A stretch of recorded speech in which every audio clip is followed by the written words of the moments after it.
नमस्कार। आप सबका हमारे चैनल पर स्वागत है। इस वीडियो में हम आपको बताने चाह रहे हैं कि क्या मनहूस घड़ी जैसी कोई चीज़ होती है? क्योंकि बहुत लोग कहते हैं कि भाई मैं इसने या हमारे बच्चे ने या हमारे उसने मनहूस घड़ी में जन्म लिया और सारी चीज़ें उल्टी-पुल्टी हो गई।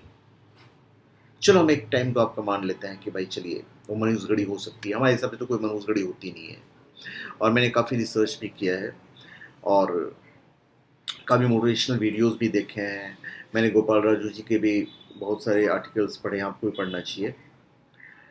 तो उस हिसाब से मनहूस घड़ी जैसी कोई चीज़ होती भी नहीं है, फिर भी आपको लगता है कि भाई मनहूस घड़ी है, तो फिर उसका उपाय क्या है?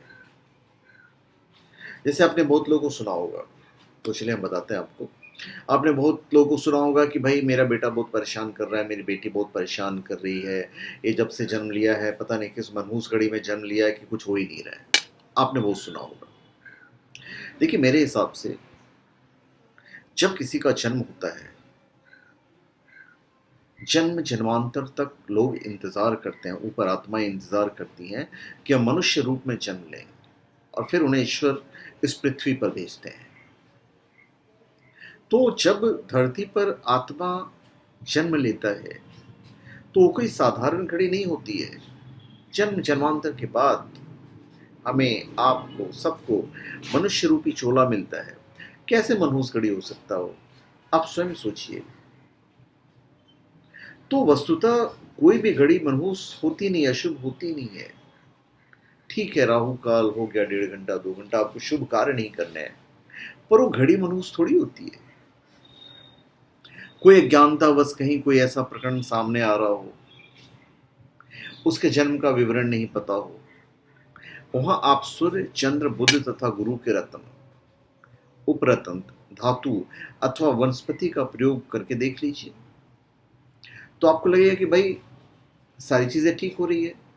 मनहूस घड़ी का जो इल्जाम आप पे लगा दिया जाता है, या आप जब किसी पे लगा देते हैं, तो आप देखेंगे कि उसका जो इफेक्ट है वो धीरे धीरे कम होता चला गया।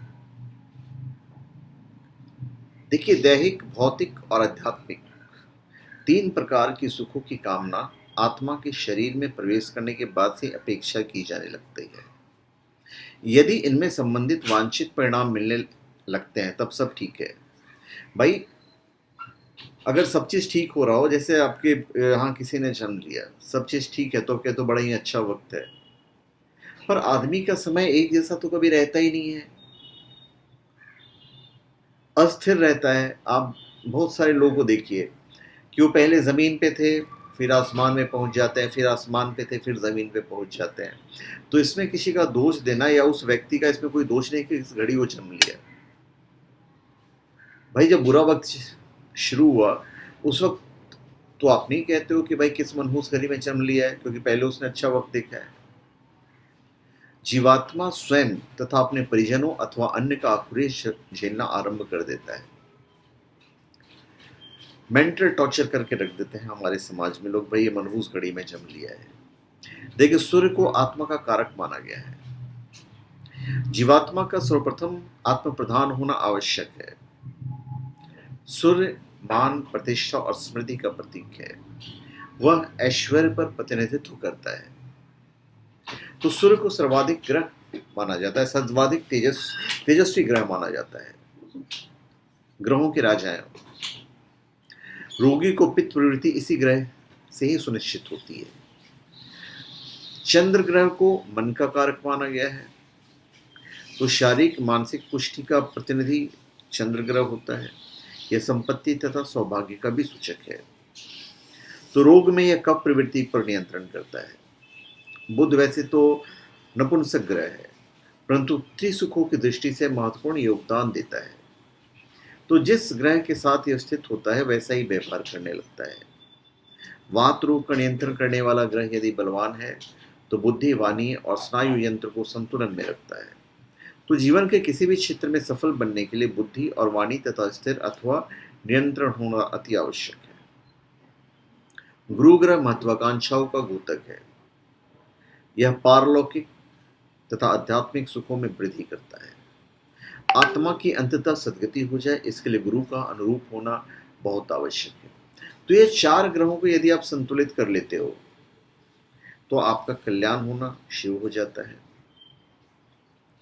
अब 4 ग्रह, गुरु मतलब पुखराज, सूर्य मतलब माणिक, बुध मतलब पन्ना और चंद्र मतलब मोती। अब इसको यदि आप पेंडेंट में या अंगूठी में पहन लेते हो तो इसका प्रभाव आपको दिखना शुरू हो जाता है। अब सवाल ये उठता है कि भाई ये चारों रत्न को ज्योतिष दिखाए या नहीं, बिना दिखाए पहने या नहीं पहने। आपको बिल्कुल दिखा लेना चाहिए। आयुर्वेद के अनुसार रोगी बनाने वाले त्रिदोष कफ, वात और पित्त को यह संयोग संतुलित करेगा ही। भौतिक तथा आध्यात्मिक सुखों में भी उत्तरोत्तर वृद्धि होना आरंभ हो जाता है। और ऐसा मैं पर्सनली नहीं कह रहा हूँ, जो मैंने पढ़ा है, जो मैंने महसूस किया है, जो मैंने रिसर्च किया उसके हिसाब से है। ये भुक्त भोगियों का अनुभव है। अभी सेम चीज़, अगर रत्न पहनने से आप डरते हैं, रत्न इफेक्टिव भी होता है, तो पुखराज की जगह पे आप 5 मुखी रुद्राक्ष पहनिए, माणिक्य की जगह पे 12 मुखी रुद्राक्ष, पन्ना की जगह पे 4 मुखी रुद्राक्ष और मोती की जगह पे 2 मुखी रुद्राक्ष। आपको नुकसान होगा ही नहीं।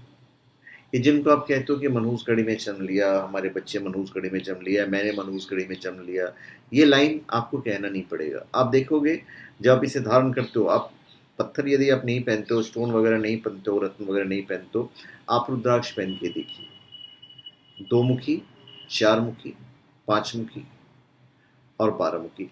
आप देखोगे सारी चीज़ें जो है ना संतुलित होती चली गई। और बिल्कुल वीडियो के एंड में ही मैं राजू जी को बिल्कुल क्रेडिट देना चाहूँगा, क्योंकि उनसे भी मैंने काफ़ी इस चीज़ पे रिसर्च करवाया है। तो धन्यवाद। आप सबका हमारे चैनल पे स्वागत है। आप हमारे चैनल पे सब्सक्राइब करें और अपने कमेंट दीजिए। धन्यवाद।